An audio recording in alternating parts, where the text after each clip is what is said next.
Hi guys, how are you doing? I am doing super good. I am doing amazing like always, and I welcome you back on my channel once again. If you want to move to Sweden or to Europe, work visa is the easiest option. Look for job and then move to Sweden. Student visa is also another option. You can apply to one of the universities and move to Sweden. You can also move to Sweden like me on dependent visa. If your partner is working or studying in Sweden, then you can move along with him or her in Sweden. You can also move to Sweden for a job seekers visa. Recently, Sweden government has introduced a new visa type, which is a job seekers visa or a visa for people who would like to start business in Sweden. I would say this is a great opportunity for the people who want to move to Europe or who want to move to Sweden. If you don't know about Sweden, Sweden is a Scandinavian country. It's a Nordic country filled with many coastal islands, inland lakes, beautiful forests and mountains.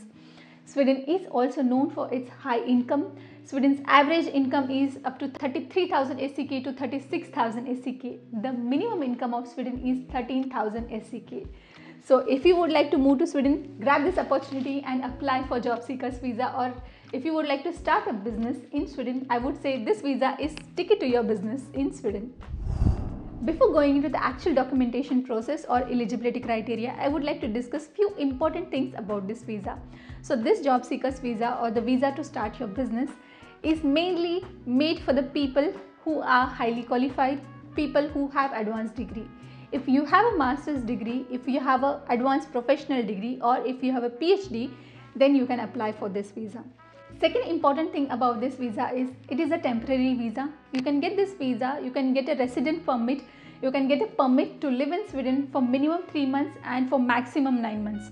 Within 9 months, if you don't get a job, if you have not established your own business, then you might have to move back to your own country. And third and very important thing about this visa is that your dependents, your family member cannot move along with you based on this visa. If you have a work visa or if you have a student visa, in that case, your family members can also move on dependent visa along with you. Like my husband, he had a work visa, so I moved along with him on a dependent visa, and I have equal amount of right as him. But with this job seekers visa or with this temporary visa, your dependents cannot move to Sweden along with you. However, once you get a job, let's say you got a visa for 5 months and within that 5 months you got a job, so you can convert this visa to a work visa and then you can move your family along with you. You can have a dependent visa for your family members. But with this visa, your dependents cannot move to Sweden. Now comes the most important part, the eligibility criteria. There are 3 basic eligibility criteria. One is related to your education. You should have an advanced level degree. Second is related to your finances. You are financially stable enough to take care of yourself while living in Sweden. And third is healthcare. You should have a comprehensive healthcare insurance with you while living in Sweden. Coming back to the first criteria, the educational criteria. Now, when you submit all the documents, your educational certificate, your bank statement, your healthcare policy and the visa application, you also submit a letter called letter of consent. With that letter, you are giving a consent, you are giving a permission to Swedish Migration Agency to verify your document. Now, Swedish Migration Agency will forward your documents to the Swedish Council of Higher Education. The Swedish Council of Higher Education will verify your educational document and they will decide that can you be called as a person with advanced degree, are you a highly qualified person or not, and based on their judgment they will decide, okay, this person is a highly qualified person, this person has a advanced level degree. Now the Swedish Council of Higher Education can also contact to your universities, to your colleges in your home country or the country from wherever you have graduated or taken the certificates or done the master's or PhD degree to verify your document. Now coming back to the second criteria, financial stability, how the migration agency will decide that you are a financially stable person or not. Based on migration agencies, if you have 13,000 SEK per month in your bank account, then you can take care of yourself, you can live a decent life in Sweden.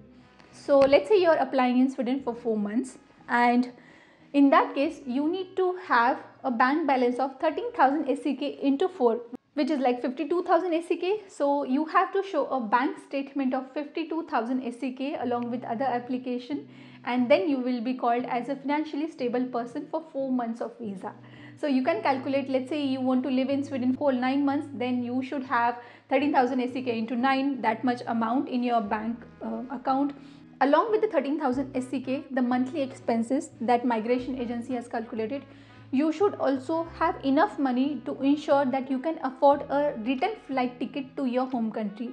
Let's say you have applied for this visa for 4 months and then you have 52,000 SEK in your bank account, but you should also have additional money to ensure that you can afford a return flight ticket to your home country, and then you have to show that additional amount along with this 52,000 in your bank statement, and then you are financially stable and you submit your bank statement along with other documents. Coming back to the third criteria is your comprehensive healthcare insurance. When I say comprehensive, it means it should cover your emergency medical expenses, your hospitalization, your regular medical expenses, also your dental care, and also your medical repatriation. Let's say something happens to you and you have to move back to your home country for medical expenses, then your healthcare insurance should also cover your medical repatriation. Talking about how to apply, you can go to the Swedish Migration Agency's website. You open your account, you register yourself there. It would not take you more than 10 minutes. You log in, you go to the e-service and you apply for this visa. So you have to fill in all your details, you fill your passport details, you give all the digital copies of your passport, digital copy of educational certificate, digital copy of your bank statement and other documents along with a letter of consent.